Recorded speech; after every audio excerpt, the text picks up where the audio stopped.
အသက်30အောက်ကလူငယ်တွေငါပြောပြီနော်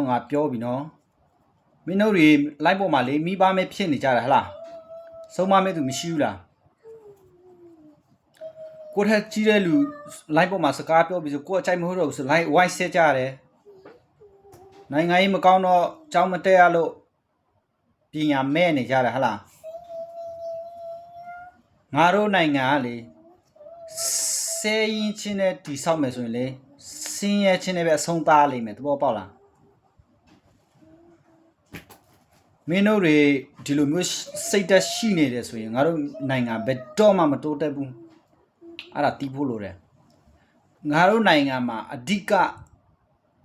ကလူငယ်တွေပဲနော်လူကြီးတွေကိုလေးစားလို့လေးစားရမှန်းမသိတဲ့လူတွေအများကြီးရှိတယ်နော်ကိုထက်ကြီးတဲ့လူကိုလေမင်းနဲ့ငါနဲ့ပြောလို့ပြောပြီးငယ်တဲ့လူကိုတနာကောင်းမှမသိနော်အဲ့လိုမျိုးတွေဖြစ်နေကြတယ်ခုခေတ်လူငယ်တွေအဲ့ကြောင့်ဘိုးချုပ်အောင်ဆန်းဘာပြောလဲဆိုရင်ငါတို့ဗမာလူမျိုးတွေရဲ့စိတ်တက်ကားတဲ့နော်မဟုတ်တဲ့နေရာမှာတွားတော်နေကြတယ်တဲ့ဟိုလူကိုမျက်နှာချိုတွေ့ရတယ်ဒီလူကိုမျက်နှာချိုတွေ့ရတယ်တဲ့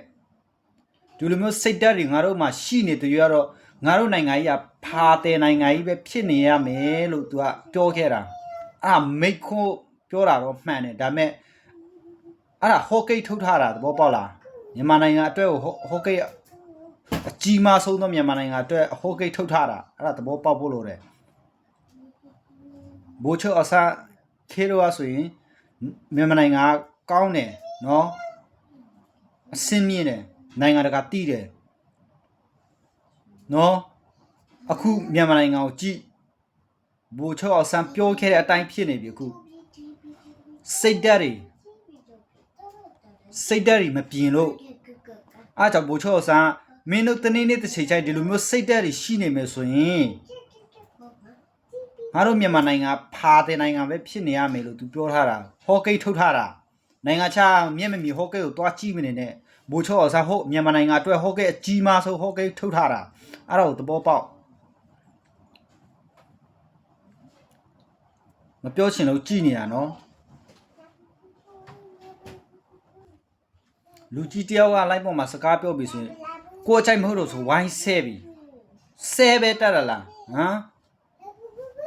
တယောက်နဲ့တယောက်ဆဲလိုက်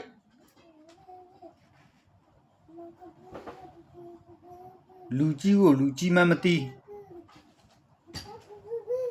ကိုထက်တစ်နှစ်လောက်ကြည့်ပြီဆိုရင်အကိုခေါ်မိတ်ကလေးဆိုအမခေါ်တော့ပေါက်လားရောရင်ပေါ်တယ်ဆိုတဲ့ဗမာစကားပုံအတိုင်းပဲ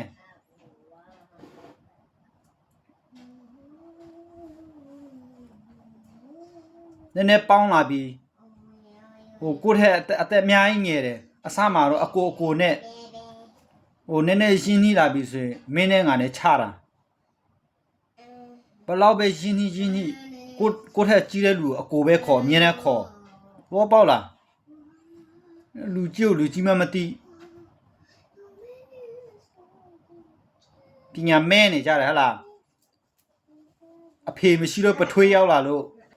စိုးချင်တယ်လို့စိုးနေကြတာဟလားခုငါပြောပြီနော်မင်းတို့ကောင်နေတတိထလူငယ်တွေပြောချင်တာလူကြီးတွေအားလုံးလေးစားတယ်ငါကလိုင်းပေါ်မှာမျက်နှာမပြားချင်ဘူးဒါပေမဲ့ Facebook ကြီးလိုက်လူငယ်တွေကတအားဆိုးနေပြီတော်တော်ဆိုးနေပြီမပြောချင်ဘူးနော်2015ကရက်နေအခု2026ထိ Facebook ပွတ်လာတာမင်းတို့အကြောင်းတွေအကုန်လုံးသိတယ်ဆဲပဲဆဲတတ်တာ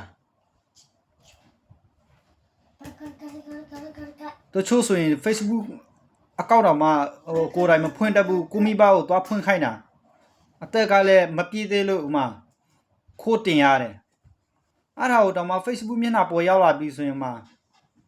ကိုအဖေအရွယ်ကြီးကိုဆဲတာကိုအဖေတော့အာမနာတော့ဘူးလားနှုတ်ကောင်နေမပြောချင်ဘူးနော်တတိထ